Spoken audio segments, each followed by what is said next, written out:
வெல்லும் ஜனநாயகம் என்கிற மகத்தான தலைப்பில் மகத்தான தலைவன் இங்கே திரண்டிருக்கிற பல லட்சக்கணக்கான விடுதலை சிறுத்தைகளின் உயிரின் உயிரான அண்ணன் திருமா அவர்கள் தலைமை ஏற்க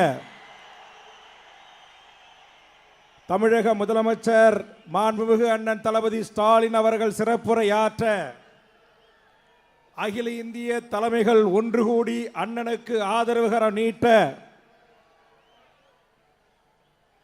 இந்த மாநாட்டில் இதுவரை விடுதலை சிறுத்தைகள் கால் நூற்றாண்டு காலத்தில் தமிழ்நாட்டில் நடத்திய அத்தனை மாநாடுகளையும் வென்று காட்டி மகத்தான சாதனை படைத்த மாபெரும் மாநாடாக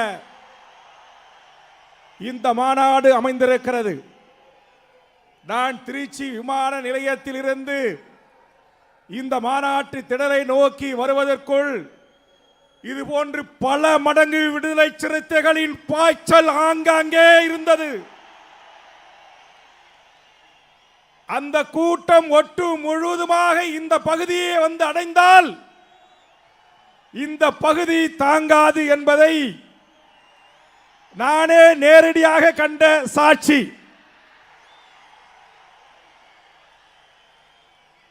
அண்ணன் திருமாவர்கள் எந்த நோக்கத்திற்காக விடுதலை சிறுத்தைகள் இயக்கத்தை அரசியல் கட்சியாக அமைத்தாரோ அந்த நோக்கம் இந்த வெல்லும் ஜனநாயகம் என்கிற மாநாட்டின் ஊடாக வெற்றி பெற்றிருக்கிறார் என்பது நிதர்சனமான உண்மை. ஆண்டாண்டு காலமாக அடிமைப்படுத்தப்பட்ட சமூகத்தை, ஆண்டாண்டு காலமாக அரசியல் அதிகாரமற்ற சமூகத்தை இதோ நான் இருக்கிறேன் உங்களை அரசியல் படுத்த என்று அரசியல் படுத்திய மகத்தான தலைவன் அண்ணன் திருமாவர்கள். அவர்களின் காலத்தில் விடுதலை சிறுத்தைகள் காலத்தால் அழிக்க முடியாத மாபெரும் அரசியல் சக்தி. தமிழ்நாட்டின் அரசியல் சக்தி அல்ல, இன்றைக்கு அகில இந்திய அளவில் அகில இந்திய தலைமைகளோடு இணைகின்ற, கை குலுக்கின்ற, கூட்டணி அமைக்கின்ற தலைமையாக உயர்ந்திருக்கிறார் எங்கள் எழுச்சி தமிழன், பச்சை தமிழன் திருமா அவர்கள்.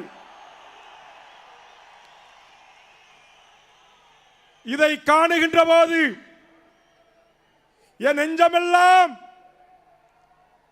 அவர் சொன்னார் இல்லவா, நான் அழைக்கின்ற போதெல்லாம் அலைகடலென திரண்டு வருகிற என் உயிரின் உயிரான சிறுத்தைகளே,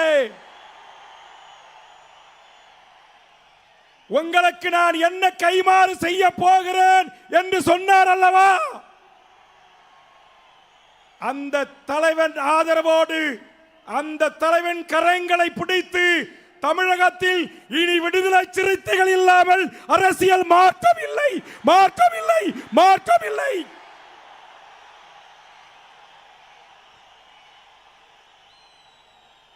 தேர்தல் களத்தில் நீங்கள் வெற்றி வகை சூடுவதற்கு முன்பாக ஜனநாயக களத்தில் இந்த மக்களை அரசியல் படுத்துவதில், அரசியல் ஆக்குவதில், அரசியலை தீர்மானிப்பதில் வெற்றி கண்ட அண்ணன் திருமா வாழ்க வாழ்க வாழ்க. வாய்ப்புக்கு நன்றி, வணக்கம்.